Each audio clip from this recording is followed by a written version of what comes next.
Hi, I'm Becca, and in this lesson I'm going to talk to you about how to use Quizlet, one of my favorite resources, to study for English.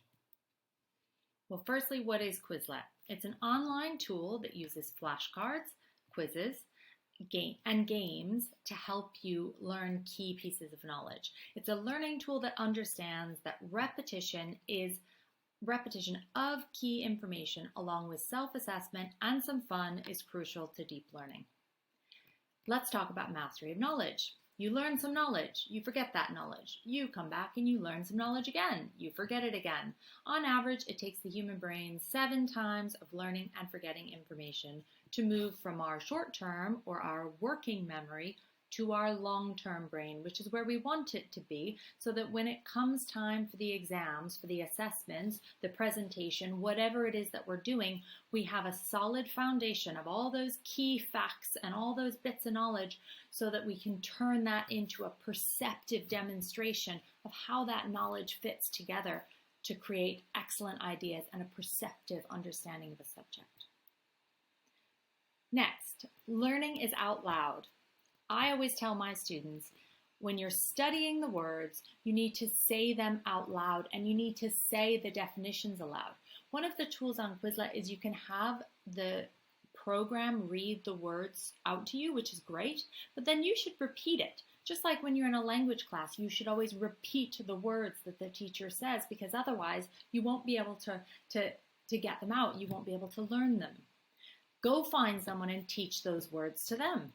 Teach them to yourself in the mirror. Start making links between the different pieces of knowledge that you learn and talk to yourself about it. You might feel crazy at first, but it really does make a difference to helping you start understanding the words on the page.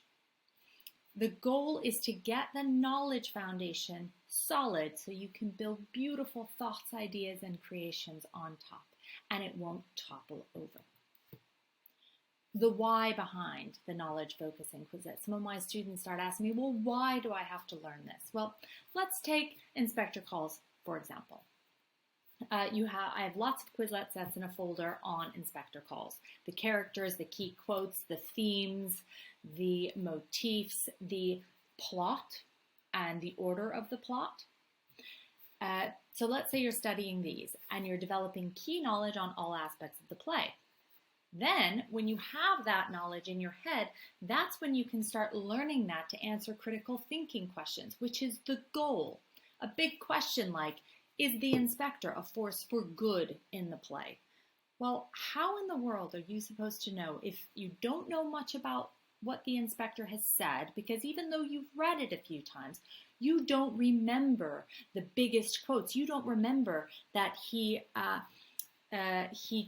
has a massive appearance in the play, right? You don't remember that his final quotes are that if you do not learn this, you will learn it in fire and blood and anguish. We are all responsible for each other. If you don't remember key quotes having to do with what he says, if you don't remember key quotes that other people say about him, right? Sheila's reaction to him, she's the first one that gets it. If you don't know those details, then you're going to have a much less perceptive understanding of whether or not he's a force for good in the play. So, to summarize, key knowledge, which you can learn through Quizlet, plus study, plus speaking, plus repetition equals achievement. My instructions to you for Quizlet: go to Quizlet.com or download the app on your phone. It's very handy. You can study anywhere. Create a free account. Find a user or a set that you want to study. You can copy sets across. You can create your own sets, which is really nice. And begin studying, checking your learning by taking tests, doing matching games, etc. And importantly, when you can, learn out loud. My Quizlet username is Mrs. Ward English, and I have sets on all things GCSE and IB English. Enjoy!